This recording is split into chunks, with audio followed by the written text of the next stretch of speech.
Είναι αλήθεια ότι πολλές φορές διαβάζουμε σχόλια στο διαδίκτυο από Έλληνες φιλορώσους σχολιαστές που μιλάνε για νίκη της Ρωσίας έναντι της Δύσης. Όπως φυσικά και το αντίθετο από φιλοδυτικούς που μιλάνε για νίκη της Δύσης έναντι της Ρωσίας. Είναι επίσης άξιο αναφοράς ότι και αρκετοί, για μην πούμε πολλοί Έλληνες γεωπολιτικοί αναλυτές, μιλάνε και αυτοί για μια κάκιστη πολιτική της Δύσης και νίκη της Ρωσίας, συμπεριλαμβάνοντας και την Κίνα.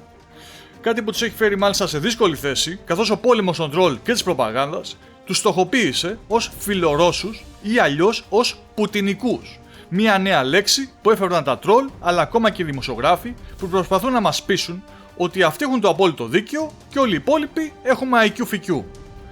Να όμως που πολλές φορές η έκπληξη έρχεται από εκεί που δεν την περιμένεις.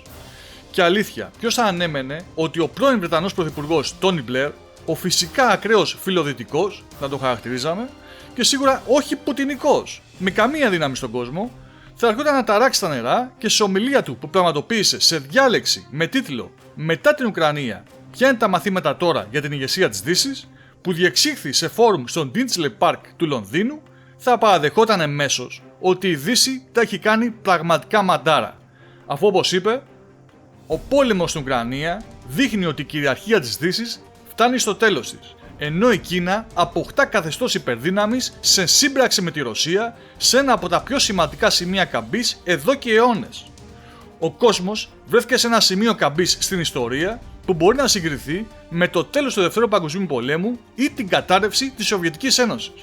Αλλά αυτή τη φορά η Δύση προφανώς δεν βρίσκεται σε άνοδο.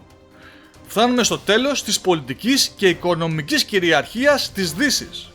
Ο κόσμος πρόκειται να έχει τουλάχιστον δύο πόλους και πιθανώς πολλούς πόλους.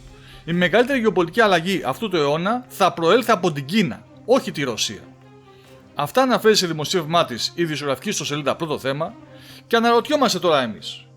Πόσες φορές έχουμε πει ότι η Δύση με τις αποφάσεις της πυροβόλησε τον εαυτό της και έριξε στην αγκαλιά της Κίνας τη Ρωσία και πως Ρωσία, Κίνα και Ινδία έχουν ένα τεράστιο πληθυσμό και άρα μια τεράστια αγορά που οι ευρωπαϊκές χώρες δεν πιάνουν μία μπροστά της.